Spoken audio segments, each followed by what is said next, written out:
Welcome back to Big Mouth. Yes, this morning you'll be reading on the internet, on Twitter, or whatever form you get your news in, that the dceu is rumoured only to focus on stand-alone movies. Don't panic if you like shared universes, because what Walter Hamada is implementing is a DC Light and a DC Dark. You get the best of both worlds. DC Dark will have the stand-alone movies, and DC Light will be the shared Justice League universe. Green Lantern, The Flash, Superman, Batman. So basically, what you're reading this morning is a half-truth just to get clicks. I don't believe in that. You know, I'm just starting this YouTube channel. Literally, nobody's watching it right now, but I'm going to keep on plugging the videos out there, sharing them on Twitter, on Facebook, and hopefully someone gets interesting. But this is a new venture for me, and I want to connect with you guys, and hopefully people out there like what I do, and we can get an audience. And if you do like what I do, press subscribe, press the little bell so you don't miss anything, and tell all your mates about me. So basically, don't panic. DC Dark, standalone, DC Light, shared universe. So that's the scoop I've got for you this morning. But I've also got something personal. I love DC. I love DC live action. In fact, if it wasn't for DC live action, I would never have fallen in love with Superman, DC comics, etc., etc. It's sad for me to announce, really, that I will no longer be watching Arrowverse. I will no longer be watching Arrowverse because the quality, the creative quality for me is not there. Now, obviously, I've got to give you the reasons why, after all these years, I'm not going to watch Arrowverse. Now, I was a massive Smallville fan. I've done a Smallville video on my YouTube channel. Go check it out. Smallville, the Saviour of Superman. I was obsessed with that show. First 2 years of Arrow, fantastic. First 2 years of The Flash, fantastic. Supergirl's never been consistent. Legends of Tomorrow is an absolute mess. And I can't do it anymore. It's like the other day, I was talking to Wallace Day, who's in Krypton. I like having chats with her. She's a really intelligent young woman, and she had a list of all the DC shows, and she had Krypton on there. And I replied to her, and I said, "Listen, Wallace, Krypton's a fantastic show, but I'm scraping the rest of them off." And she liked the post, because at the end of the day, I'm sure a lot of young people love Arrowverse, and that's great. That's good for you, but I can't watch a show that's obsessed with identity politics and romance, and it's just boring now. I'm just bored of it. It's not interesting. Supergirl has got to be one of the most inconsistent television shows I've ever seen from the moment it was developed. I loved it when they had Cat Grant in the first season, but once she left, Flockhart, what's her name? Calista Flockhart, that's it. You know, she's a really good actress, and it was a big coup for them to get her. But once she left, they seem to have very little to offer. I've said this before on here. James Olsen is no Jimmy Olsen, and it's not anything to do with the colour of the man's skin. He's tall, he's strong. You know, that's not Jimmy Olsen. Jimmy Olsen's a young man who's trying to make his way in the Daily Planet. He's a photographer, not a particularly good one either at times. And I think the reason that relationship always worked is Jimmy Olsen being this human being that makes friends with this superpowered alien. Now, they could have done the same thing with Jimmy and Supergirl, but they went down the romance route. Then they made him Guardian. It just doesn't work. And when I see that he's kind of survived, and my favourite character on the show, Wynn, has been reduced to part-time, and James Olsen, a boring character I don't want to see, remains full-time. For me, that's despicable, and it says what direction the show's going, so I'm not interested. Now let's talk about The Flash.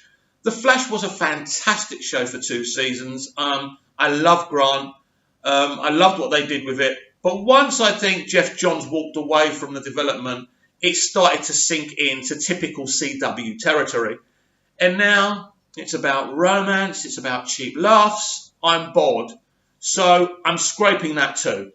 So Legends of Tomorrow has always been a bit of a mess, but having Arthur Darvill there, the class of Arthur Darvill, you know, as Rip Hunter, was brilliant. I remember the trailer. And I'm from East Croydon. You know, that really attracted me to it. And to get rid of him, once you got rid of him and they made him part time, that was an issue for me. Now I know Arthur voluntarily left. He doesn't want to be involved anymore. He's doing other things, and that's good for him. But for me, the show doesn't work without him. Now Sarah being captain was awesome. You know, Katie Lotz has done a great job. I've got a lot of respect for her. But they've really gone down this identity politics, feminism route, haven't they? And it's seeping through the whole of Arrowverse. It's big on DC's Legends of Tomorrow, and I've said this on here as well before. That episode where one of them's taking the woman to Wonder Woman's Fantasy Island, and she goes, "Don't worry, there's no men there." For me, that was my limit, and I just couldn't watch it anymore. That actually was quite a good episode. But the stuff, the manslaughtering and hate they were putting in there was so terrible. And guess what? I'm a man. Many men love DC, and you're slaughtering them. You're driving them away from your live-action franchises. Now, this is the attitude of Hollywood right now. That's fine. If this is what it's going to be, I'll watch old episodes of Smallville. That's great. But I will not watch Arrowverse any longer.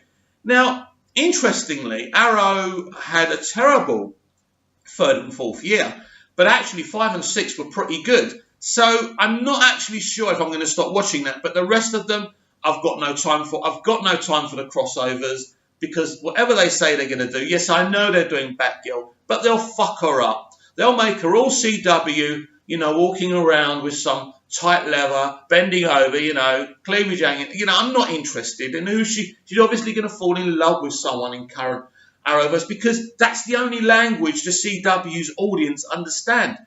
So I'm sticking with Lucifer because it's Netflix. It's nothing to do. It's never been anything to do with the CW. As Tom Ellis said, that really isn't the kind of airing that they wanted.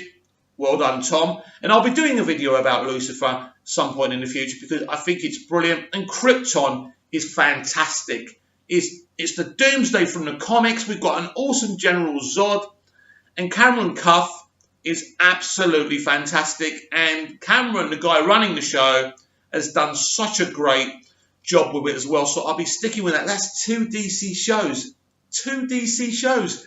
That's ridiculous. Ridiculous, people. That's out of all those DC shows, I'm only going to be watching 2 or 3.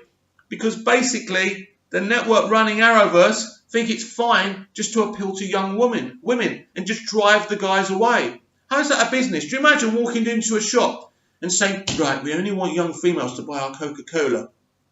I'll be thinking, what? What's wrong with my money?